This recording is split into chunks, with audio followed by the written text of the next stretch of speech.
So on today's topic, the discussion is going to be social distancing and new found evidence and theories about COVID-19 that was announced by the World Health Organization. So let's begin.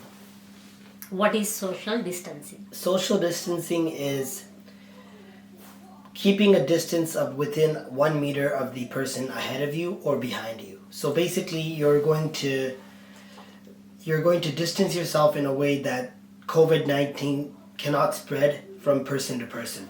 You mean the germs, right? The germs, yes. Oh. And it's a lot of people are not doing it, and you still see young people, they're playing soccer in the park, and you still see people standing in big groups and stuff like that. So people are not taking this seriously. And like I was saying previously, is that Italy is a prime example. Europe is a prime example of what we are not learning about this virus. Like if we take this for granted, it'll be too late. Because young people, old people, everybody's getting sick.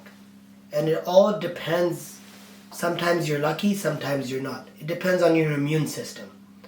So that's why we're making drinks like this, to help you learn to make your immune system stronger. So if you do contract this virus, you'll have a goddamn good chance of fighting this virus off. You know what I mean? Other than going to the ICU and having to use a ventilator to breathe because your lungs are filled with pneumonia. And what really makes me upset is that the young people, they think this is a joke. The way the government is acting right now is because they're scared. The government, they wouldn't act like this if it was Ebola. Ebola was not even an act like this because it was not a pandemic. An epidemic is an epidemic, but a pandemic is something that's a worldwide spread. And if people don't take this seriously, then, God save us. Another topic that I want to refer to and talk about is the actual numbers that we're seeing now of this virus. Like, just today in the morning, I was reading an ad on a newspaper channel.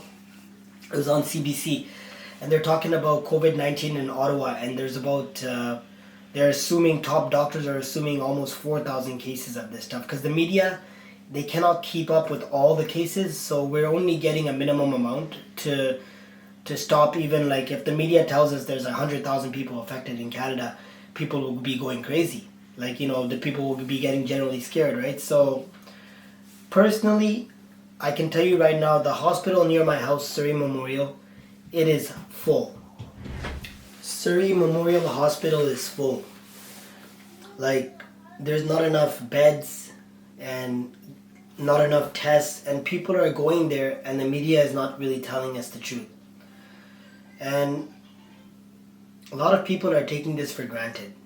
And right now, the COVID-19, the virus, the World Health Organization just did some research on this strain of this virus, and they found out that it's airborne, and it could survive in the air for more than 8 hours. And that's kind of scary if you think about it, because being in the air for that long and having the wind, as a benefit for this virus can, it can affect mass amounts of people.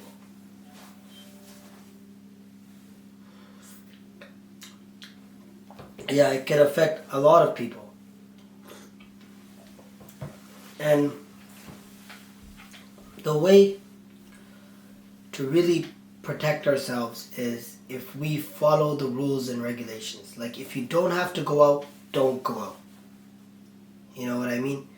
If you don't have to social with people, be it, sometimes talk on Facebook, WhatsApp, Instagram, talk on the phone. You know what I mean? You don't have to go to the person's house just to talk to him. And a cure for this, it won't come for another year. To have it be like this without a cure and to continue to spread, because summer is still a long way away. It's almost 3 months away from till we get hot weather. And there's not really any guarantee that the heat's going to kill this virus. Like, there's no proof. It's just people saying that it will. But honestly, this virus, the longer it stays in humans, the longer it will get more advanced, and it will basically, it will make itself, it will go through evolution. And once it evolves so much, the scary thing is that the antibiotic we make now, would it be able to stop this virus once it's evolved? And right now, this is just the first phase of this virus. They say there's 2 waves of every epidemic and every pandemic. So if the first phase is like this, I'm concerned on what the second phase is going to be like. And this virus has really impacted our economy too. Like, it's like gas prices are lower, and the governments are promising a lot of stuff, like they're gonna be paying our mortgages and paying for rent and helping small businesses like myself with money and stuff. But personally, I don't think saying and doing is one thing. So if I'm going to stay home from work because I'm the only one working in my household, I have my own business. So if I close my own business, I don't have another income bringing into my house. So if the government is saying that they're going to help me, I want to see it now. Because I have a 5-year-old kid that I can't be exposing myself outside, because the scary thing is, man, people that have no symptoms, no fever, no cough, nothing, they have tested positive for this virus. You know what I mean? And these guys are not even sick. They're not even have a general anything of coronavirus, but they're positive, and these people are the ones that are spreading it to hundreds and thousands of people. And I'm worried about that, because what if I get it and I show no symptoms, but what if my son gets it and then he shows the symptoms? And I just can't be in that position, because your kids, they're very vulnerable, and kids are very innocent. Like, we adults, we can fight off a lot of sicknesses, but children, they need a dependent to help them go through the healing process. So that concludes today's episode. And like I said, we made hand sanitizer, we made homemade orange juice, and now we made golden milk. So we will be continuing to film episodes like this to help you people, because I want people to be safe.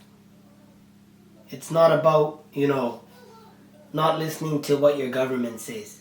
If they tell you to social distance, social distance. If you don't have to go out, don't go out. If you're old, I would not even go out.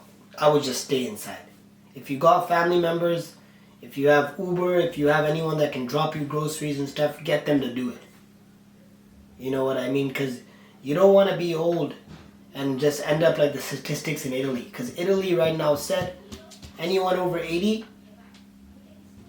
they're not going to help them. So I'm very sad about that. But what can the government do? What can their government do? They're overwhelmed with this medical condition. This has totally shut down the Italian health system. Italy, man, Italy is not a third world country. It is a advanced economy. Italy is a very advanced country, and look how it's suffering. Italy is way more advanced than China, and look how Italy is suffering.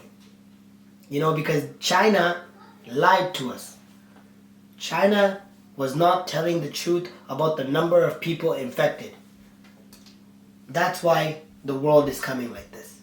Sorry to say, but I'm speaking facts. If President Xi would have announced this in November, the pandemic would not have happened today.